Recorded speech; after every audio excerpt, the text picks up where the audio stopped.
Let us look at proposition number 12 of book 10 of Euclid's Elements.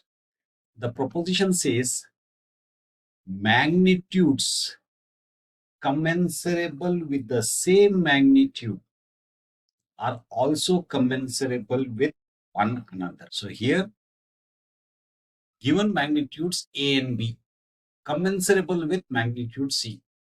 That means A is commensurable with C, B is commensurable with C.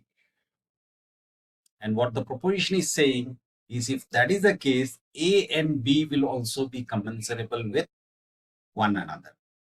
Let's begin with A is commensurable with C. That means A is to C is equal to number is to number. There is a corresponding number is to number ratio between these two magnitudes. Let A is to C is equal to D is to E. So basically, the ratio of the magnitude A to the magnitude C is being represented in numeric form by D and E. Now let's look at the other one. C is commensurable with B, which means C is to B is equal to number is to number. Let C is to B equal to F is to G. Remember here, this is not in continued proportion.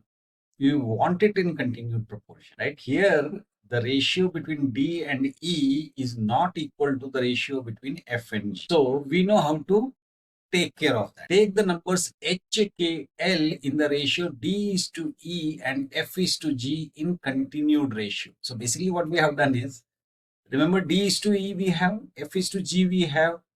The only thing is E and F are not in proper ratio. So what we do is we take the LCM of these two and then we get K. So K is the LCM of E and F, and then using K we find H, which is in the ratio of D is to E. So that H is to K is also in the ratio of D is to E. And similarly using K and F and G we find L, so that K is to L is equal to F is to G.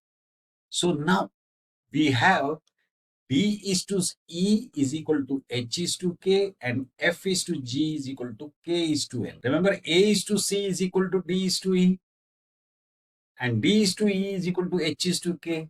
So we can write it in the combined form. A is to C equal to D is to E equal to H is to K.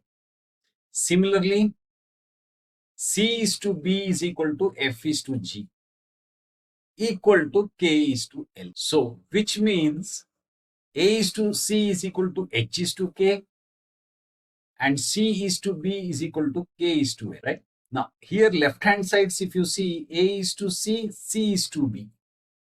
So again we can combine them. Here also H is to K, K is to L. So again we can write it in the combined form.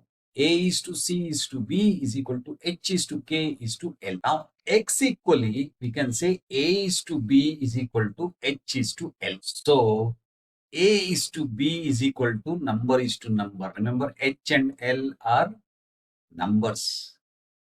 So A is to B is equal to number is to number, which means that A is commensurable with B. So that was proposition number 12 of book 10 of Euclid's Elements. Again, let me remind you, there is a link to a PDF book which describes all these propositions in detail. Please feel free to download it, refer to it, and if you think somebody else can also benefit from it, please do share. That's it for now.